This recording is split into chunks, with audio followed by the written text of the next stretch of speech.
Okay.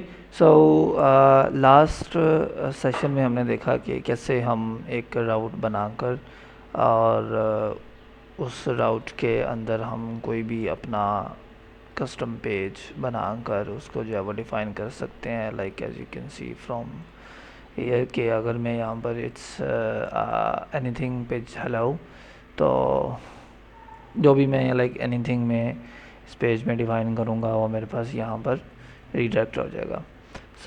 लेकिन अगर मैं कोई डायनामिक डाटा पास करना चाहता हूँ या फिर लेट्स जस्ट से कि मैंने एक की डिफ़ाइन की, लाइक जिस तरह यहाँ पर क्यूरी पैरम्स जो हम पास करते हैं, और अगर मैं यहाँ पर कहूँ कि name is equal to Tahir, तो ऑफ कोर्स मैं ताहिर जो यहाँ पर एज अ क्यूरी पास हुआ है वो अगर यहाँ पर मैं डिफ़ाइन करना चाहूँ तो वो मैं कुछ इस तरह पास कर सकता हूँ कि मैं एक नेम का वेरिएबल बनाऊँगा एंड देन रिक्वेस्ट एक हेल्पर फंक्शन यूज़ करूँगा, और उसके अंदर जो भी की पास हो रही है, लाइक की पास हो रही है नेम, तो मुझे यहाँ पर वो नेम आ जाना चाहिए। अगर मैं रिटर्न करूँ बेम नॉट नेम नॉट बेम, तो मेरे पास like as you can see के ताहिर यहाँ पर आ चुका है जो कि मैंने यहाँ पर डिफ़ाइन किया था। लेकिन अगर मैं यहाँ पर कुछ भी डिफ़ाइन करूँ तो मेरे यहाँ पर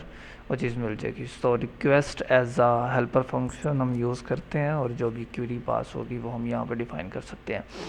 लेकिन अगर मैं यही कहूँ कि इस वेरिएबल को मैं कैसे लाइक अपने पेज के अंदर डिफ़ाइन कर सकता हूँ, जो कि मैं इस व्यू के अंदर अगर पास करना चाहूँ तो मैं कुछ इस तरह पास कर सकता हूँ एक सेकंड पैरामीटर व्यू का, जिसके अंदर मैं एक अरे डिफ़ाइन करूँगा, और उस अरे के अंदर मैं वो जो एक ये वो की होगी जो कि की मैं यहाँ पर डिफ़ाइन करूँगा, और उसकी जो वैल्यू होगी वो लेट्स जस्ट से कि ताहिर होगी। So let's do that. अगर मैं यहाँ पर डिफ़ाइन करूँ हेलो एंड देन नेम था, आई थिंक यस, मुझे शायद बोला नहीं है तो नेम था, या नेम हमने पास किया था की, और उसकी वैल्यू थी जो भी वैल्यू यहाँ पर होगी। तो अगर मैं इसको लाइक रिफ़्रेश करूँ तो यू कैन सी के हेलो, और ये मैं इसका जो नेम है वो मैं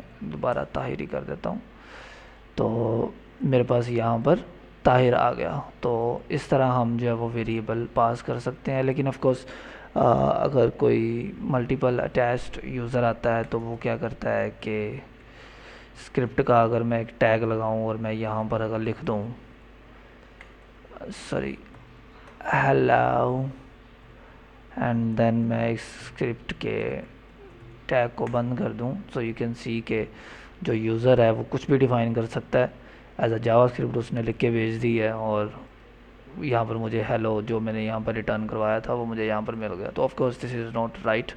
मैं इसको जितना मर्जी रिफ्रेश करूँ इट वुड ऑलवेज से तो दिस।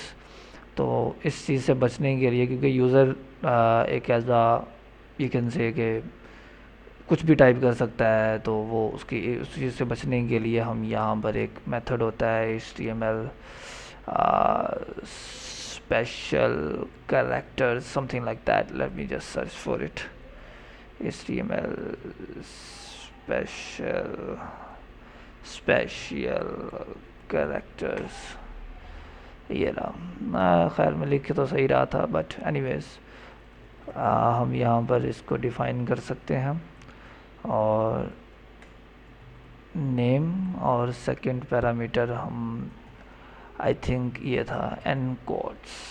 तो अगर हम ये डिफ़ाइन करें तो हम इस चीज़ से बच सकते हैं, और हमारे पास लाइक वो जावा स्क्रिप्ट जो थी वो एज आ रन नहीं होगी, बल्कि वो उसको एज आ स्ट्रिंग बना के यहाँ पर भेज देगी। तो इस तरह हम इन चीज़ों से बच सकते हैं लाइक ये मेथड यूज़ करके। लेकिन of course at the end of the day we are not going to use this. लेकिन लारावेल में एक और भी मेथड है जिसके थ्रू आप इस चीज़ को और ज़्यादा आसान बना सकते हैं, जिसके हम कहते हैं करली ब्रेसिस या मस्टैश ब्रेसिस। तो इस चीज़ को डिफ़ाइन करके अगर हम यहाँ पे लिखें तो सेम चीज़ हम यहाँ पे गेट करेंगे, और इसकी लाइक आप कह सकते हैं कि बिहाइंड द सीन्स ये जो करली ब्रेसेस हैं ये इसी चीज़ को जो है वो यूज़ कर रहा होता है।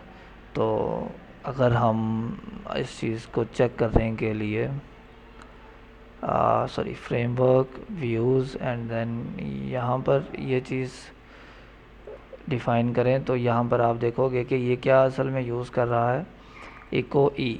सो ये जो ई है, अगर मैं इसकी डॉक्यूमेंटेशन में जाऊँ सो यू विल सी कि ये सेम चीज़ वही HTML स्पेशल कैरेक्टर्स वैल्यू और ई एन कोड्स जो है वो यूज़ करने की कोशिश कर रहा है। तो हेल्पर्स में जो हमारे पास कंपाइल हुई है फाइल व्यू की, ये जो पूरी की पूरी फाइल है, ये हमारे पास ये वाली फाइल जो है वो eight the end of the day, eight the end of the script जो हमारे पास यूज़ हुई है फाइल कंपाइल होके वो ये है। और अगर मैं इसकी ई में जाऊँ तो आप देख सकते हैं कि इसमें भी वही HTML स्पेशल कैरेक्टर्स जो है वो यूज़ किया जो मेथड हमने पहले यूज़ किया था। So this is how you can pass some data. आप ऑफ कोर्स यहाँ पर मैं कुछ और भी डिफ़ाइन कर सकता हूँ कि इसको चलो कह देते हैं कि second name is equal to Abdullah, और सेकंड नेम अगर मैं पास करना चाहूँ तो of course it's a ray second name and then second name जो भी वेरिएबल हमारे पास ये था।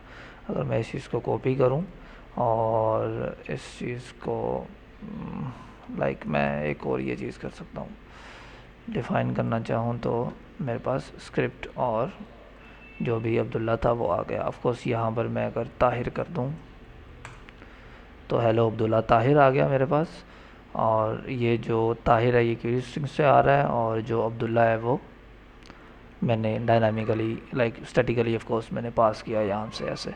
अच्छा, अब ये चीज़ है कि ज़रूरी नहीं है कि हमने इस अरे को ही लाइक यूज़ करना है। एक और मेथड भी होता है जिसको हम कॉम्पैक्ट कहते होते हैं। लारावेल के न्यूअर वर्जन्स में वो चीज़ जो है वो यूज़ होती है, कॉम्पैक्ट। और ये चीज़ यहाँ पर, और इसके लिए हमें सिर्फ़ और सिर्फ की डिफ़ाइन करने की ज़रूरत है, हमें लाइक वेरिएबल डिफ़ाइन करने की ज़रूरत नहीं है। ये जो कॉम्पैक्ट मेथड है ये ऑटोमेटिकली गेट कर लेगा नेम यहाँ से जो हम पास करेंगे। और अगर मैं इसको फॉर्मेट करूँ थोड़ा सा तो आप देख सकते हैं कॉम्पैक्ट के अंदर मैंने नेम और सेकंड नेम पास किया, नेम और सेकंड नेम। ये विल जो रन करेगा वो सेम उसी तरह तरीके से रन करेगा, बस एक कॉम्पैक्ट एक न्यू हेल्पर फंक्शन है जो कि असल में कॉम्पैक्ट कर रहा होता है। एक मैजिक मेथड पीछे यूज़ होगा, खैर हम इसके बारे में बाद में बात करेंगे। बट कहने का मकसद ये है कि आप इसको कॉम्पैक्ट के थ्रू भी डिफ़ाइन कर सकते हैं, आप एक अरे बना के भी डिफ़ाइन कर सकते हैं। Thank you so much for this session. I will see you on the next video. Bye bye.